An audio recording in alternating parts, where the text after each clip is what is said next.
Pleased to be here this morning. This is really exciting. We've been doing this for about a year now. And I'd like to introduce our two panelists this morning. First is Dr. Brett Fortune, who's a transplant hepatologist and associate professor of medicine at Cornell, Weill Cornell Medical Center, and Reem Sharaiha, who's the director of interventional endoscopy and assistant professor of medicine at Weill Cornell. Thank you both for joining me this morning. This is kind of cool. Thank you for having us. Thank you. The topics today are a little bit more wide-ranging. We know that portal pressure gradient is an important both monitoring and potential diagnostic tool for patients with chronic liver disease. And the current techniques are sometimes not used as much as in the past, but primarily EchoTip Insight seems to play a role in the potential or have the potential to change a patient's treatment pathway. So first, Dr. Sharaiha, I'd kind of like to ask you a couple of questions about your experience with the device and how you're finding that it fits into your current medical practice. So thanks for that question. It took a while to sort of fit it into our practice. We were very excited when we knew we had the technology. I got trained on the technology by Ken Chang. And initially, we were sort of looking for that perfect patient where we had to justify doing a portal pressure with a liver biopsy. We've sort of been slowly gearing up to doing a lot of EUS-guided liver biopsies as a one-stop shop when patients come in to sort of do an endoscopy at the same time. And we did that first portal pressure measurement on someone who had abnormal liver tests, and it was of unknown etiology. And that went really well. And we sort of, based on the heels of that that procedure and the success with that procedure and the ease of doing it, we sort of got the courage to do it in a lot more patients. And so now anybody who gets referred for a liver biopsy or for abnormal LFTs, we sort of do an endoscopy to look for signs of portal hypertension, do the liver biopsy, and do portal pressure measurements sort of as a one-stop shop. So do you think that that whole concept of the one-stop shop has really enhanced the potential benefits to the patient above what was normally happening before?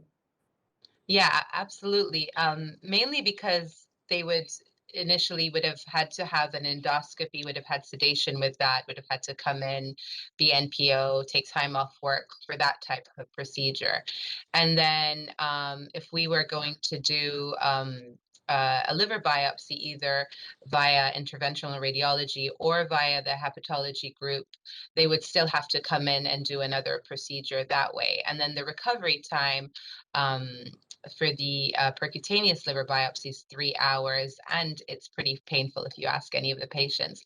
So I've had patients who've had the percutaneous and then have had an EUS-guided liver biopsy, and they notice the difference. They notice that the recovery is faster. And then to be able to do an additional type of test to sort of say you have no portal hypertension or you might have the beginnings of portal hypertension is sort of a key added information for their treatment plan. I'm kind of curious too. I know we were both at that first training, and soon thereafter you had your first case. And based on your description of the progression of the practice, what was your learning curve? Understanding, of course, that you're a very experienced echo-endoscopist. How long did it take you to really feel comfortable as well as establish a patient or a flow in the room for the procedure? So that's a good question, and it probably has two different components. You need to be really good at learning liver anatomy. So even before we did our first portal pressure measurement, I had been sort of looking at the liver anatomy sort of quite consciously. Doing EUS, a lot of times people skip via the liver. They look at the left side, left lobe of the liver, and then move on to look at the pancreas, bile duct, etc. And so to really home in on the liver, you just have to take that extra 5-10 minutes to spend on that. Having said that, and if you're quite comfortable with that, the setting up of the device makes a sort of intuitive sense. You're flushing each point of the catheter, and it's something that we do at the time of intubation, so that patients lying down, you zero them, and you do the setup that way. Initially, we used to do it after the patient gets intubated, but just to sort of speed up the process, the flow in the room is much faster that way. And we have certain people that have done it at each time point, and that helps because you really need another person in there to sort of read the pressures as you're in each of the vessels. And what has happened is that every time we do the procedure, someone else comes to watch, and so they learn how to do it. So it's kind of a see one, do one, teach one from the tech and nursing side.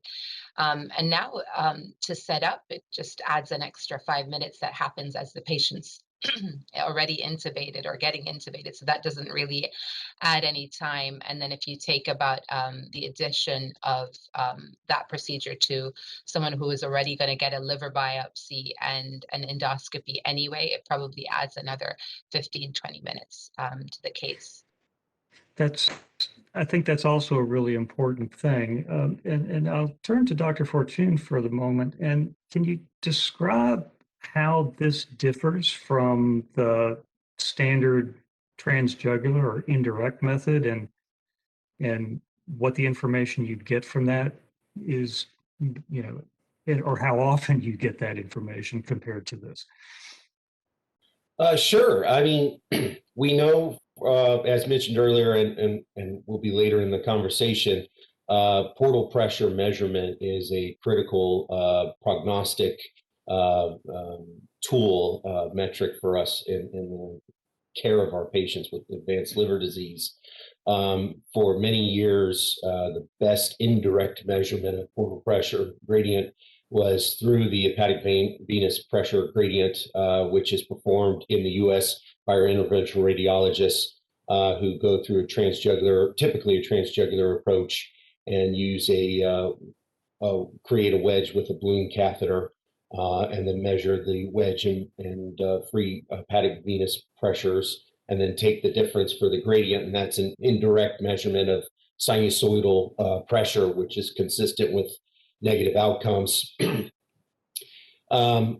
Obviously, the difference here is you're doing a direct portal measurement where you're taking the actual portal pressure and then the hepatic vein pressure. So it is a little bit different because you're actually getting a direct access to measure that pressure. Obviously, as Reem was mentioning, there's clearly some advantages of trying to be more patient-friendly, patient-centered, being able to acquire a lot of data that's helpful for patient care in one visit, as opposed to referral to a different provider who may or may not have a relationship with that patient. Spend several hours waiting, as well as preparation and then recovery. As we know, there's a lot of variability in technician and technique, and the HVPG it leads to a lot of potential error. And so I think as education and experience continues on understanding this new method, I think there will be some potential benefit with less variability and more generalizability to actually have accurate readings, which will be more helpful in our care of these patients. You bring up a point that I think is kind of interesting. My general impression then is that, in many of the treatments targeted at reducing or moderating the portal hypertension, it was essentially an empiric treatment, or, I hesitate to say not data-based, because clearly there are indicators of things improving or non-response, but that there wasn't anything commonly used and you got used to doing without. I've heard someone say it's kind of like giving a blood pressure medicine without a blood pressure cuff. It's kind of hard to dictate the response. I mean, do you find that that's the case and that this, as you suggest, may be a way forward? Well, I think that's a great point. Obviously, in the United States, practice is a little bit different than compared to our European colleagues that definitely use more of a pressure gradient guided therapy, whether that's because of some barriers, because referral to interventional radiology is more so in the States than in Europe. But in addition, there are definitely some hesitancy of trying to do those pressures because a lot of our guidelines have been built on studies more on endoscopy findings. And so when we look at our current guidelines for risk stratification and variceal bleeding, instead of worrying about what the actual gradient is, even though we know that's the most accurate way, we look more at presence or absence of varices. But one could argue that's not a very refined metric, and therefore a pressure gradient would be a much more accurate and precise, particularly for those that don't have presence of varices, but may have underlying clinically significant portal hypertension, which we know that can be a risk factor for further decompensation. Thank you. That kind of reflects where we think this is moving, and certainly the conversations we've had with folks like yourself. But I want to come back to Dr. Sharaiha and ask what types of patients are being referred to you? What are the conditions that are, I guess, being studied or evaluated in the patients that are sent to you for the portal pressure gradient? So it's a good question. We needed a little bit of buy-in from our hepatology group and liver transplant group. And as you can see, Dr. Fortune is a big proponent of this. So we get referrals mainly from our fatty liver clinic. So I do a lot of obesity treatments. And so these are patients who come in who have obesity and on their initial assessment, they have a high FibroScan score or abnormal liver function tests. So they get referred for a liver biopsy, and as part of that, we do the portal pressure measurements. In addition, anyone who has abnormal liver function tests for some unknown etiology, we've done that in. As I said before, we've become quite comfortable that I'm just adding it as part of any workup for abnormal LFTs. So based on that, I mean, I know that you do a lot of endobariatrics. Is that beginning to play a bigger role in assessing for NASH or non-alcoholic fatty liver disease? Absolutely. I think within liver disease now, with the treatment of hepatitis C, NASH, and NAFLD have become sort of the big key things in that population. And also with the rise in patients with obesity, you can see that more and more patients in each state have obesity and have obesity-related comorbidities. So NASH and NAFLD are one of those things that you need to treat early or understand the risk factors that lead to cirrhosis or portal hypertension or decompensated liver disease. And Brett can speak to that a little bit more. But wanting to see whether an intervention that we do, such as endoscopic sleeve or balloon therapy, or even just simple diet and even adding medications, make a difference. If you have a time 0 and you do the portal pressure measurements and liver biopsy showing pre-portal hypertension, advanced fibrosis, and then 6 months later showing a resolution of this is quite comforting. And then that gives a patient 2 endpoints showing an improvement in their in hard endpoints rather than just weight loss. So that I'll go back to Dr. Fortune then and ask if the profile of patients you're seeing is changing because of this prevalence of NASH and NAFLD. I mean, traditionally, cirrhosis from chronic hepatitis C or alcoholic abuse and its consequences seem to be the primary driver in all of the studies for the benefits of the HVPG. Are there limitations to that in this population that appears to be growing compared to where we are with chronic Hep C or other chronic liver diseases?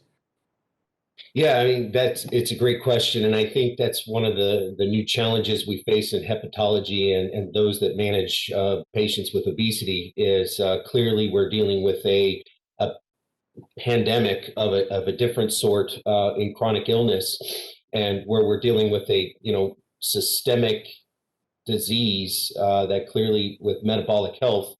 And when you get dysfunction, NASH or non-alcoholic steatohepatitis or advanced liver disease related to NASH is really just a component of the multiple organ dysfunctions that one can develop from this syndrome.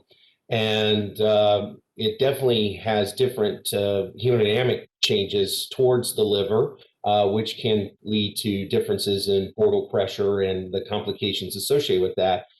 Because of the involved cardiac dysfunction, chronic kidney disease, atherosclerotic peripheral arterial disease.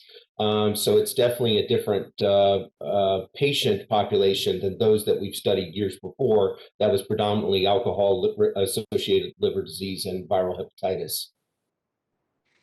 So back to Reem, I know that you mentioned a couple of times in prior conversations that you were seeing patients that were younger and younger with this, and particularly with some degree of liver dysfunction because of NAFLD and NASH.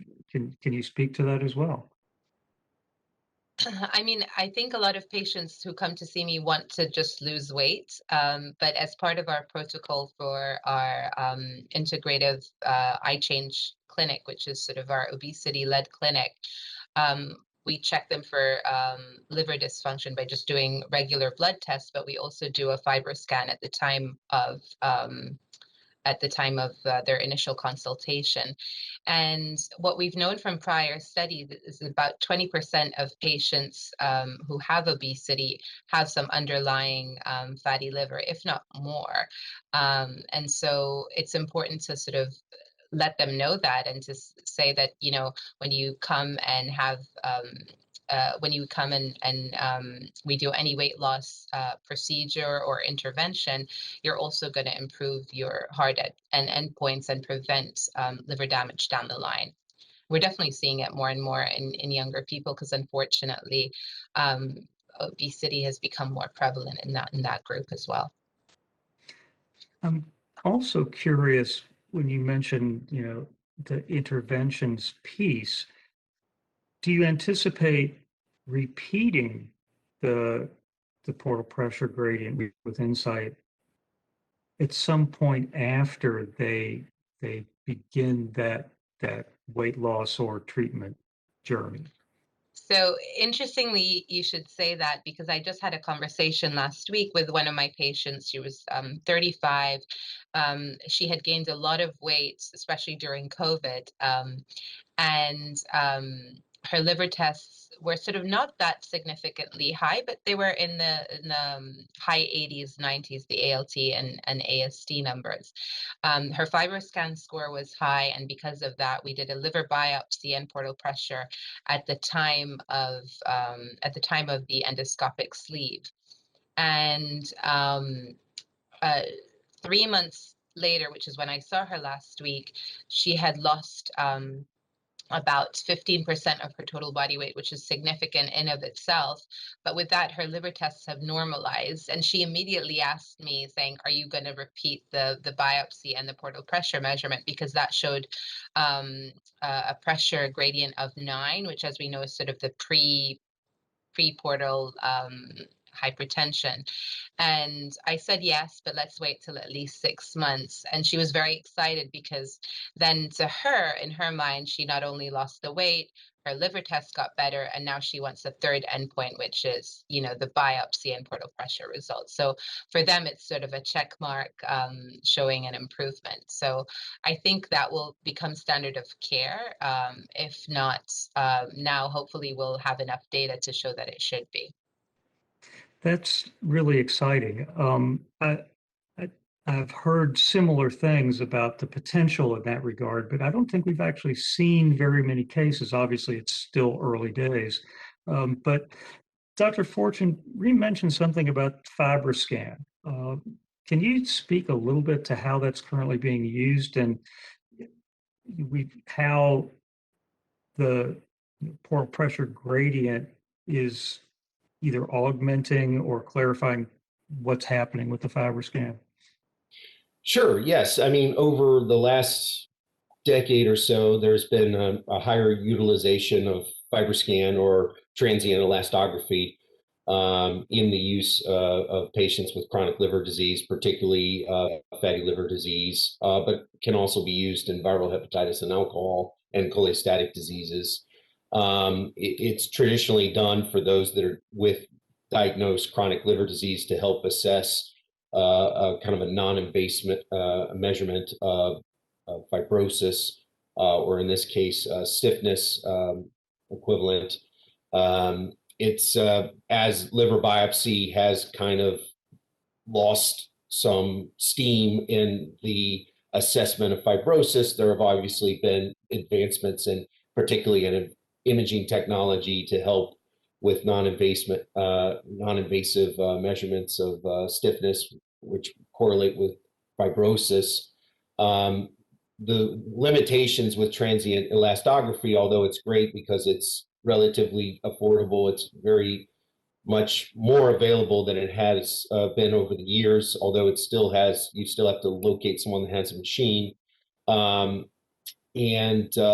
clearly very safe. It does have some limitations, particularly in the setting of higher BMI, particularly in the abdominal region. There can be some false readings, and it also has very limited discriminative capabilities in the moderate stages of stiffness. So, for example, it's extremely good at ruling out any fibrosis and extremely good at ruling in cirrhosis, but it's not very good at looking at mild to moderate fibrosis in patients, and definitely loses that sensitivity as the BMI increases. As far as correlating it to the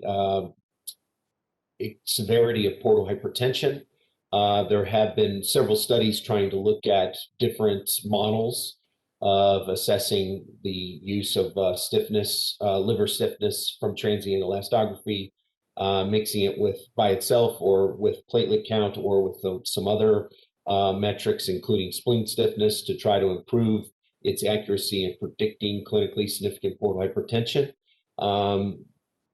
It has been added to our society guidelines as a way to screen for large esophageal varices, to perhaps avoid endoscopy, but it hasn't been implemented, I would say, universally in the United States as a way of screening for portal hypertension. Thus far, I think endoscopy is still the leading driver for screening methodology.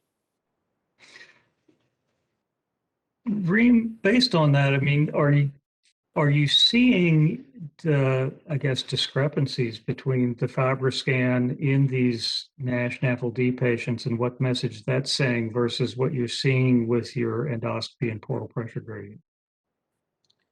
So we're looking at our first 30 patients, and we have seen some discrepancy, mainly because our population, as I said, are mainly those patients with obesity.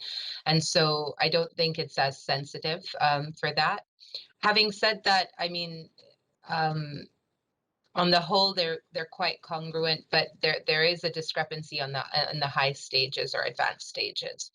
But that's where you get your liver biopsy, which is gold standard, and get your portal pressure measurements, which would be interesting to see how it contributes. Sure, sure. So let's move a little bit to the transplant side. Dr. Fortune, that's kind of where you live. How do you think this impacts or influences what you're doing for transplant candidates? Well, obviously, with liver transplantation, the indications are usually related to complications from portal hypertension and cirrhosis or liver cancer. As far as will it help me determine candidacy, usually that's more of a clinical judgment as opposed to the numbers themselves. However, in a patient that has cirrhosis, that remains what we call compensated state, where they have not developed any of those clinical manifestations, including variceal bleeding, ascites, hepatic encephalopathy, and jaundice. The portal measurement has been proven in several studies, although none in America, to show that portal pressure gradient, portal systemic gradient, is clearly the best metric to predict their first decompensation as well as mortality. And so, because we have not implemented the use of pressure measurements as a way to risk stratify patients with cirrhosis in the States, I don't think it's been really a part of our paradigm and workup for patients with liver transplant. However, if there can be further validated studies to show that early measurement, particularly in compensated patients, show that their gradient is high and therefore their risk of decompensation can be predicted to an accurate state, then that might be where you start discussing with them liver transplant earlier than later, which clearly has its benefits, and possibly talk about early access to transplant like living donation if you feel confident that their risk of decompensation is high, similar to what patients and the care providers in kidney transplant are starting to do with preemptive kidney transplant prior to them becoming on dialysis dependent. So I definitely think there's some opportunities on that thought. As far as the post-transplant setting, there's been very minimum data looking at pressure measurements in the graft, although there's definitely signs that if you have persistently high pressure during the graft, that is associated with increased risk for graft failure and patient survival. Again, because of just lack of implementation of pressure measurements, it's not commonly done, but it is something that I think once it's more available and more validated, and as Dr. Sharaiha had mentioned, more buy-in, I think it could be an opportunity to really help us because all these patients get endoscopy. Well, that was my next question. In the progression of disease and monitoring to the clinical and behavioral decisions which drive the transplant as well as organ availability, where's the gap that needs to be filled? How can more available portal pressure gradient measures impact that treatment pathway or your ability to monitor and manage patients? Sure. Yeah, no, I think if we're able to decrease the barriers to be able to get accurate portal pressure measurements, I think that would really change the practice for hepatologists, particularly those that manage advanced liver disease or transplantation. I think it would allow us an ability to be able to accurately treat these patients with effective therapies. As you were mentioning earlier, the opportunity to even measure treatment response so that we know these therapies work, as opposed to just the rubber stamp. We put you on therapy, we maximize to the best that you can tolerate, and we just assume that's good enough. Whereas we know there are studies that show that that's definitely not 100% accurate. So I think it would give us a more precise ability to form individualized patient care in these patients, and in the hopes to prevent further decompensation if they've already decompensated, or to prevent their first decompensation, which is where we know where their survival curve really goes down. And in the meantime, it could help us in our practice to better assess those that we need to initiate the discussion about transplantation with them and their caregivers. And perhaps this will lead to a better relationship so that we can ensure, if they do proceed with transplantation, a successful outcome. Perfect. And I'll come back to Dr. Sharaiha, because if we're starting to look at that population, and it's one of the questions we get a lot, is how comfortable are you, or how frequently do you see patients with ascites, and how does that impact your decision about whether to do an EchoTip Insight or an EUS-guided biopsy? So we've since I started doing biopsies on everyone, I've always said that at any time we do a liver biopsy, we're going to do a portal pressure measurement as well. I've had one failure in over 35 cases, and that's in a patient who had portal hypertension. I mean, he had gastric varices, and I could easily get into his portal vein, but I couldn't get a good window or even find his hepatic vein that easily. Having said that, I still got a portal vein pressure measurement, just because I wanted to see if that would change over time with treatment. And I think the risk of getting any complications is very low. And as long as you're comfortable with doing EUS-guided therapies, I mean, we do biliary drainage, pancreatic access, and drainage of fluid collections. So this shouldn't be an added risk. Having said that as well, when you watch the interventional radiology colleagues stick a liver 19 times to get into a bile duct or a vessel, that you realize that the risk is very low, and especially with a 25 gauge needle. I think our experience is going to guide future therapy and future procedures. And as long as we're doing it with an indication that makes sense, and that would have consequences of later on or downstream treatment, then we should be able to do it. You make an interesting point about access and relative benefits of EUS guidance versus interventional radiology. And I'll ask both you and Dr. Fortune whether— Not a competition, apparently. No, absolutely not. I mean, but is there a difference in, let's say, bleeding or hematoma complications with multiple sticks from radiology versus an EUS guided approach? Is there any data on that, or personal experience? So I'll tackle that first, since I work with the interventional radiologist very closely. I mean, the good news is that transvenous access for liver biopsy is a very, very low bleeding complication, especially compared to percutaneous access. So as far as, complications related to bleeding from transvenous access is very low. On that note, it can lead to fragmented sampling, so it can limit your histology. So unless you have a very well-trained technician, you can get very limited samples, and therefore, it's kind of a useless procedure, and putting the patient, even though it's a low risk, it's greater than zero. In addition, there can be some very, very rare extrahepatic bleeding, if, for instance, if there's a kind of a puncture through the capsule or something like that. But this is way under 1% for those that are experienced and have done the appropriate volume of these procedures.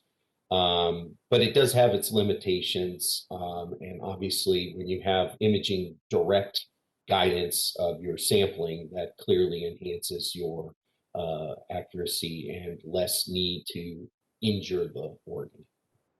So again, trying to be very diplomatic here, with the EUS guidance, are you seeing better tissue integrity versus a transjugular biopsy?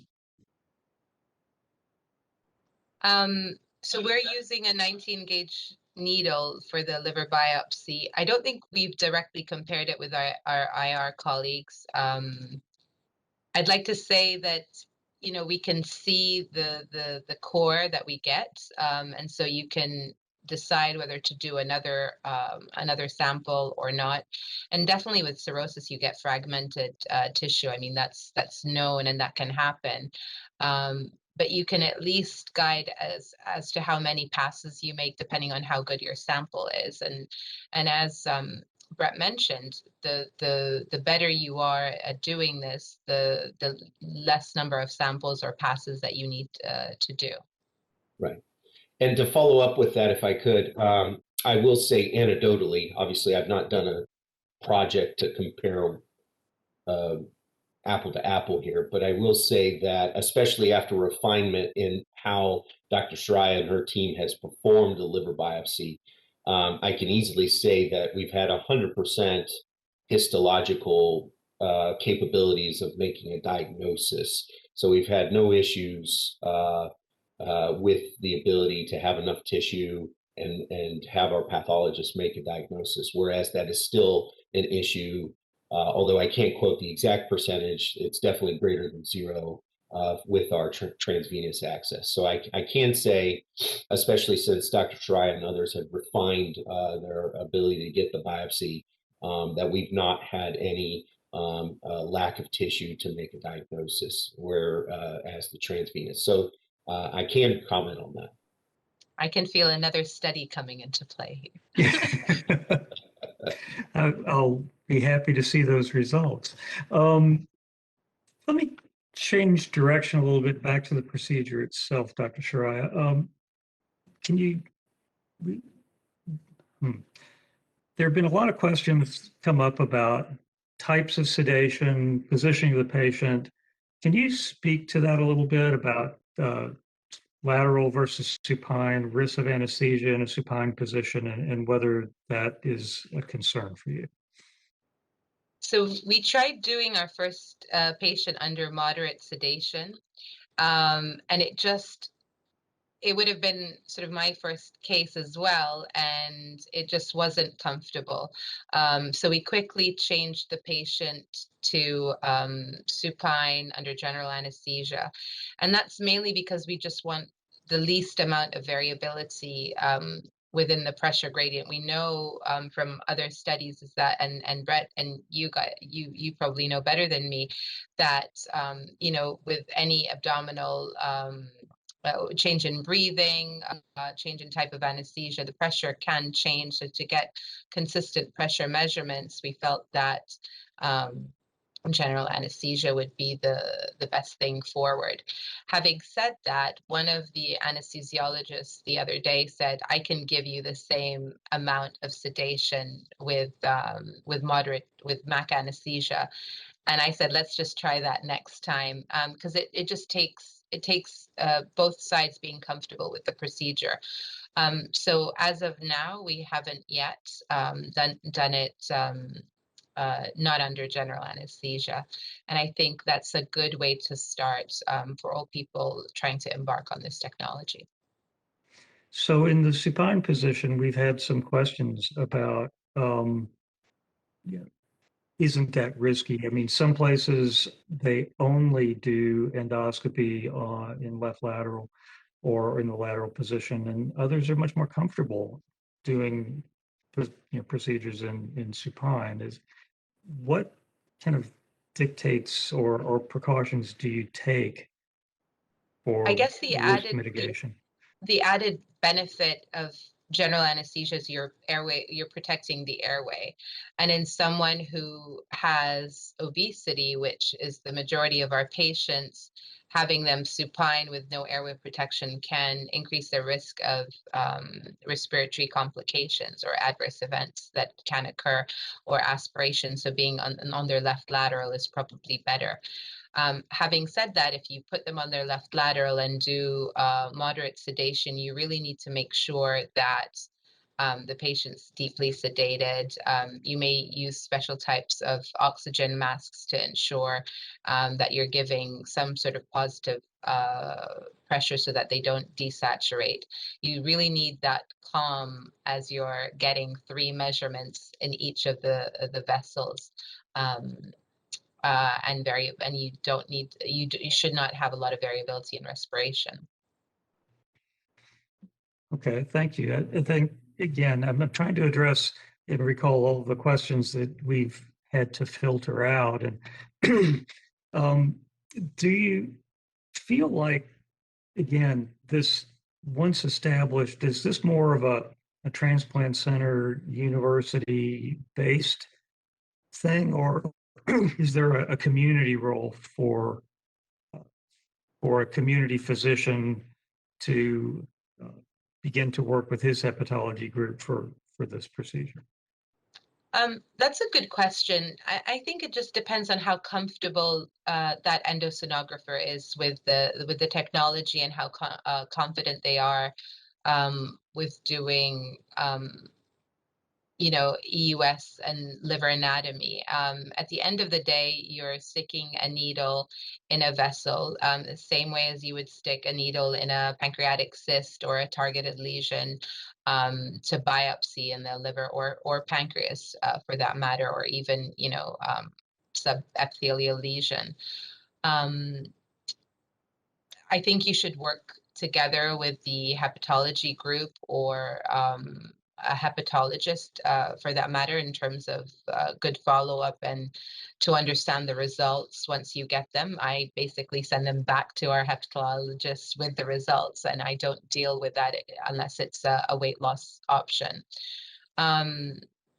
I think, like with other technologies, and I'm thinking, for instance, of RFA with Barrett's esophagus. It started off in a tertiary center, but a lot more community physicians are comfortable with that technology and do it in the community. I think at the end of the day, it's, as I said, EUS, FNA, or FNB. If you're comfortable with that, you should be able to do this procedure. Okay, thank you. So back to Dr. Fortune with this one. Where do you see this, again, in the community versus the university or transplant center? Well, I think this is an ongoing issue with medical care in the first place, is how do we get high-class care from your academic tertiary medical center down to the community level, so that all patients have equal excellent access, no matter where you live or what access to what hospital you have. And I think following up with Dr. Sharaiha's points is, the ability to transcend this information and skill down the chain of future endoscopic sonographers and getting that experience into the community, I think, is going to be the key, just as having, providers that are experienced in liver care getting into the community, because clearly we have a shortfall of providers that can provide liver care. And with the increasing numbers of those, particularly in fatty liver disease and obesity, I think there's more than ever a drive to somehow get into the community, so that we can at least get the ball rolling for providing high-class patient care for these patients prior to the referral to a tertiary center, because as we know, there are clearly disparities in access and whatnot, and how we can best make it more reduce those disparities and achieve equity is really the key, and really one of the goals we all strive for. Well, this kind of brings up another case or another question that we got from a leading physician at a large university center who's, echo endoscopist, GI. Said, how do we get our hepatologist engaged? I mean, if you were going to pick a situation that demonstrated the benefit of this approach in a skeptical hepatology department, or maybe one that is, again, used to doing without or only goes to interventional radiology for those really select cases where they need the information. What are I'd call it a low-hanging fruit, but what's a best case to demonstrate the benefit of this versus the interventional radiology method? Well, obviously, I think the overall solution is demonstrating ongoing safety and efficacy and accuracy I think will be really critical, especially in the hepatology field, as well as the gastroenterology field. If once we're able to achieve that, which I'm sure we'll be able to do, I think then it's up to, providers like myself, Dr. Sharaiha, Dr. Chen, and others that on how we can best implement this technology into daily practice, and does it add value to patient care like we think it does. Unfortunately, sometimes you need to show it, show the data in order to get buy-in, especially in the hepatology world. And so I think those are the things that we need to invest in order to, one, truly demonstrate its capabilities, and two, show people that it is something that can add to patient care and can help them guide in this ongoing complex medical disease. Well, I think that's a fair response, and I should have expected we need more data from a research hepatologist. I mean, I can add to that it takes a sort of buy-in from both sides, because as an endoscopist, you want to know that you're not causing harm and that you're actually getting good results. And we've had that with our liver biopsy, EUS-guided liver biopsy, when we weren't as good and we were getting fragmented cells or nothing at all or just blood, to now getting consistently really good tissue. And initially, I used to tell our liver transplant doctors that, listen, I'll do the ERCP, and if the ERCP is normal, let's say in a patient with post-liver transplant, I'm going to do a liver biopsy, and this will be done at the same time so that they don't need an extra procedure afterwards. And initially they were skeptical, and once they saw the results, now they ask me to do that. And in the same way, we're not taking sort of business away from the hepatologist who used to do percutaneous liver biopsy, but when they know that the patient also needs an endoscopy to look for varices or look for signs of portal hypertension, and I can do both, plus the portal pressure measurements, that would be key. And I think, as Brett said, the proof of concept is in the data, and once we show that the portal pressure measurement via EUS is the same as via interventional radiology, and I know it's been demonstrated in animal studies, and you guys have an ongoing human study out there. I think that would be the key thing that would drive the pendulum to us. Sure. So again, we've been kind of touching on this a little bit, but there are the clear patient populations, cirrhosis, chronic hep C, NAFLD, NASH. What are some of the other non-cirrhotic conditions where portal pressure gradient by either method either is something that will be helpful in identifying what's going on, or highlights the limitations of one technique over the other? Sure, I'll take that. So definitely something that in our practice we do often with portal pressure measurements is the risk stratification for patients that have other organ failures that are being set up for transplantation, particularly kidney transplant, where perhaps they had hepatitis C due to their chronic dialysis. And, we do a transient elastography that shows F3, and they want to make sure that they can proceed with a kidney transplant safely without worrying about the liver. And so it's not uncommon for us to recommend pressures to objectively confirm that there's absence of portal hypertension that will lead to a complication after the kidney transplant. In addition, I would say with a growing thoracic transplant program, cardiology and transplant cardiology particularly has been very interested in knowing that there is a large overlap of congestion in the liver and can lead to advanced liver disease. And so when one performs a heart transplant, do they need to worry about the liver? Because clearly having liver decompensation after a heart transplant can be very devastating. And one of the limitations with the portal pressures is in the setting of heart failure, the HVPG is very inaccurate. And although I think it needs to be validated, there is a potential, given that this is a direct portal pressure measurement, that there could be some advantages in that setting, especially in the cardiac world. So I think there's some opportunities in the heart failure world. I think there's some opportunities for those that are being evaluated for kidney transplant, which is both for large populations, in addition to the ongoing increase in our obesity, non-alcoholic fatty liver patients, as well as our other longstanding causes of chronic liver disease. Sure. So let me get back a little bit to the biopsy piece then. With the transjugular liver biopsy, are they hitting multiple places within the liver?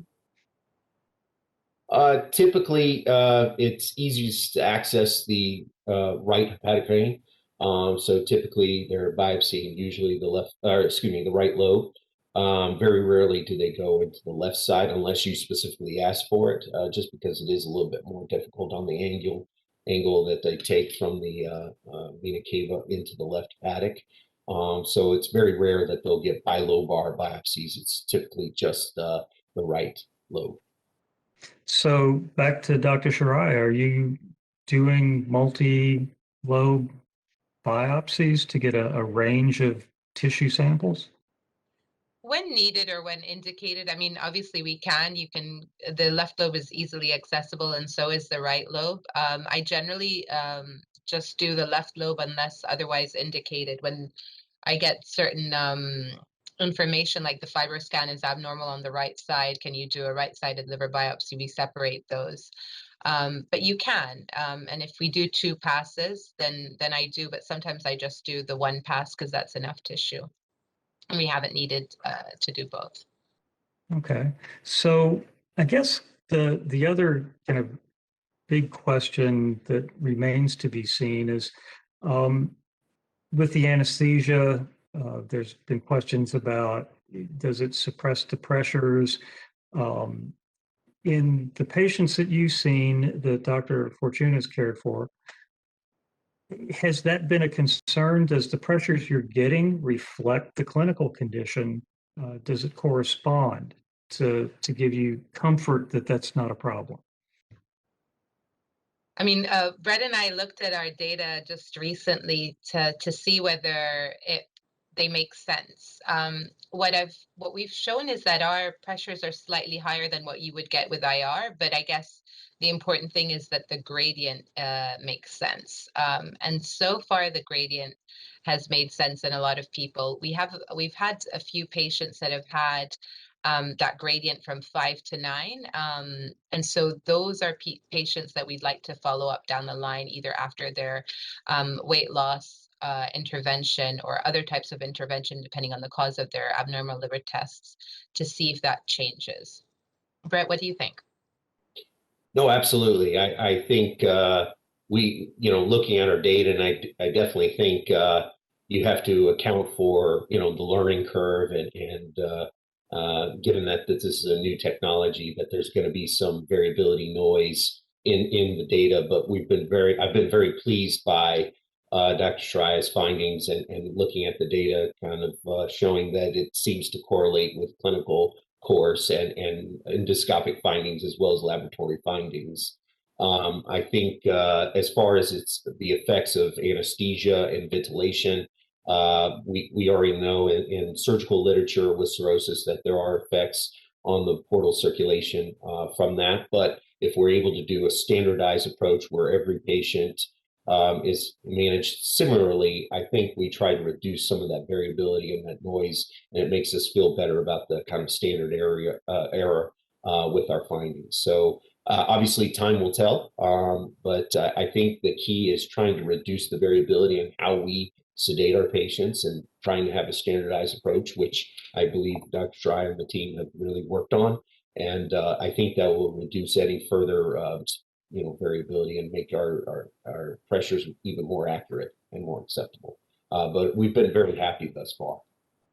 Good. Great. And yeah, it's obvious that you guys have worked together on this. And I think that's many folks or many endoscopists may be envious of that collaboration that we've encountered. But I guess if there's any kind of big lesson learned from the experience so far, and certainly you've got maybe as many cases as anybody else in the country, with the exception of our colleagues in California. I mean, what are the big picture things that you'd like to convey, either to us as Cook or to our sales reps or to your colleagues from your experience? I guess really start slow. Have backup if you need be, have proctors on standby to call. Um, and make sure that that first patient that you do has absolutely all the right indications, meaning that they do need a liver biopsy, and that a portal pressure measurement makes sense. Um, from us moving from our first patient, we now justify that every portal pressure measurement makes sense. But I think to ensure that you are sort of in a safe environment, and that you won't have any adverse events, and that you're comfortable with the device and the procedure and the protocol, you just have to make sure that everything else makes sense to begin with. And I think just take it slow, book 2 hours, even though now it takes a lot less, but just make sure you have a lot of buy-in from all the groups. Yeah, Dr. Fortune, do you have any kind of messages to your colleagues based on this? Yeah, no, absolutely. And just to follow up with Dr. Sharaiha, I think the key with any novel technology is, as she well pointed out, I think it's providing the right infrastructure for successful results. I think having hands-on experts in order to transcend this knowledge into future providers that are going to perform this technology will be the key to its success, as opposed to just kind of shooting from the hip. I think standardization in education and hands-on labs are going to be key, just as it was for EUS and ERCP in its development. And as far as involving the other, groups like hepatology or other non-EUS performing gastroenterologists, I think it goes along the lines of any chronic disease management, is you really have to get buy-in from all the stakeholders, including the primary care providers and the patients, and explain to them why this is important. And I think that's one of the reasons why we've been so successful, is we're blessed with a very integrative group, myself and Dr. Sharaiha working together both clinically and academically, and we are fully, integrated in our practices, as mentioned earlier, with our kind of multidisciplinary weight loss clinics, et cetera. And I know that's not necessarily replicated throughout the country, but I think if we can continue to sell to our respective colleagues, that it's really important to have integrative chronic disease management models in helping these patients and showing that that does improve care, reduces fragmentation, et cetera. I think that's really the key that we could definitely use amongst our societies, as well as having industrial representatives speak out and try to advocate in order to improve high value care. So. Well, thank you. And that brings me really to my last point, and it's the the the big cloud that's been over us all for the past year or so, and it deals with patient access, patient flow, experiences within the system, and that's the implications of COVID on, how many patients you see, the spacing, how many procedures they have to have, uh, and advocating for the patient in this experience. From what you're telling me is you've been able to establish a very efficient patient flow associated with, liver biopsy, portal pressure measurement, evaluation of continuing care, that limits their touch points within the system. Is that an accurate impression? It is for the time being and the current setting. We do a lot of virtual visits for patients, and then when they need to come in for lab work, they get the fiber scan at the same time. And then also for a certain subset of patients, they have in-person visits and they get the labs and fiber scan, for instance, at the same time. And then they get scheduled for the procedure and have the endoscopy, EUS-guided liver biopsy, and portal pressure measurement at a separate touch point. It's obviously been seamless now. It wasn't when we first started doing this. Obviously, we've had to cancel a lot of the elective cases back in March and April, and it's only getting. We've only started getting to a really good flow from probably July onwards. Right. So my thinking was that, doing all of that and then having to add in the interventional radiology piece. Now, those in endoscopy and a transjugular HVPG probably wouldn't happen on the same day. If it's days apart, does that mean an extra COVID test before each procedure? All of the Exactly, headaches that go with that? scheduling and especially now with the limited number, you want to ensure that the patient can go home the same day so that you keep the hospital beds free for patients who really need it. So you want to make sure that the patient doesn't spend hours in recovery as well. And as I mentioned earlier, patients go home within an hour or two after the procedure rather than stay for the designated 3 hours that you would have done otherwise. And again, it's a one-stop shop. You have one procedure, one day, you get your COVID test and you get 3 things in one. So it makes sense. Even without COVID, it makes sense. Right. Yeah. Dr. Fortune, any other comments on that? No, absolutely. I think especially more than ever now with the COVID-19 pandemic, and I guess eventually we'll rename it COVID 2021, eventually. I think having patient-friendly care pathways, having patient-centered care is really the key. We were already very grateful that we were kind of heading that direction pre-pandemic with our multidisciplinary clinics for these chronic diseases. But it made us have an easier transition when we had to modify when we converted to a kind of a telehealth scenario and trying to minimize contact of patient to hospital and others. And absolutely, I totally agree. Reducing burden on the patient and caregivers as well is really important. And I think, we've always wanted to strive to do that, but I think with the pandemic, we've had the opportunity now to actually perform that by having new abilities to see patients remotely and reducing their visits both to laboratory and procedures. And I absolutely agree, having the ability to do one day, one exposure, one pre-testing, so you don't have to keep doing the multiple tests, and one sedation as well.